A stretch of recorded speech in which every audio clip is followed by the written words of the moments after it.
Hello friends, જય શ્રી કૃષ્ણ. કેમ છો બધા? આજે આપણે બનાવીશું સાત ધાનનો ખીચડો અને ખૂબ જ બનાવવો ઇઝી છે. બધી જ વસ્તુઓ માટેની તૈયારી આપણે જોઈ લઈએ. અહીં મેં 2 વાટકી જેટલા તૈયાર જે પીસેલા સાત ધાન કરિયાણાવાળાની દુકાને મળે છે એ જ લીધા છે. એને આપણે બરાબર રીતે સાફ કરીને લેવાના છે અને 3 થી 4 પાણીએ આપણે એને ધોઈશું. તો ચાલો આપણે એને બરાબર રીતે સાફ કરી લઈએ, કારણ કે આમાં ખૂબ જ પ્રમાણમાં જે દળેલા અનાજ હોય છે એનો પાવડર હોય છે, ધૂળ હોય છે. તો આપણે બરાબર રીતે એને સાફ કરી લઈએ. જો કે મેં એક વખત આને ઝાપટીને સાફ તો કરીને જ રાખ્યા છે. સાથે આપણે ગેસ ઉપર 4 ગણું પાણી મૂકીશું અને એ પાણીને ખૂબ ઉકાળીશું.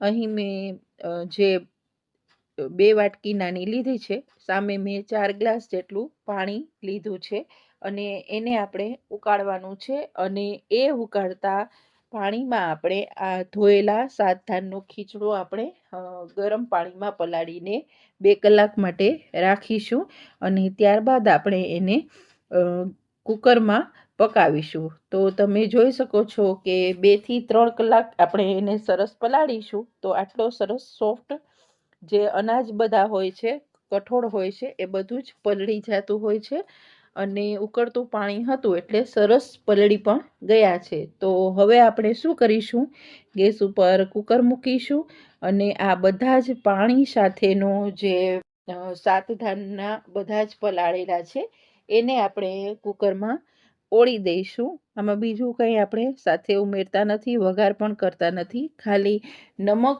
અને ઘીનો જ આપણે ઉપયોગ કરતા હોય છે. ટ્રેડિશનલી આ ખીચડો આ જ રીતે બનાવાતો હોય છે. પહેલાંના સમયમાં તો આ ખીચડો ચૂલા ઉપર છૂટું તપેલામાં રાંધવામાં આવતો અને 2 થી 3 કલાકે આ ખીચડો આપણો પાકતો, પણ ખૂબ જ સરસ રીતનો ખીચડો આપણો તૈયાર થઈ જાય છે. હવે આપણે ગેસ ઉપર જે કુકર મૂક્યું છે એની વિસલ વાગી જાય 4 થી 5 અને સ્લો ગેસ ઉપર આપણે એને રાખીશું. ત્યારબાદ ફરીથી ચેક કરીશું. જો પ્રોપર ન થયો હોય તો ફરીથી આપણે એને 2 વિસલ કરી શકીશું.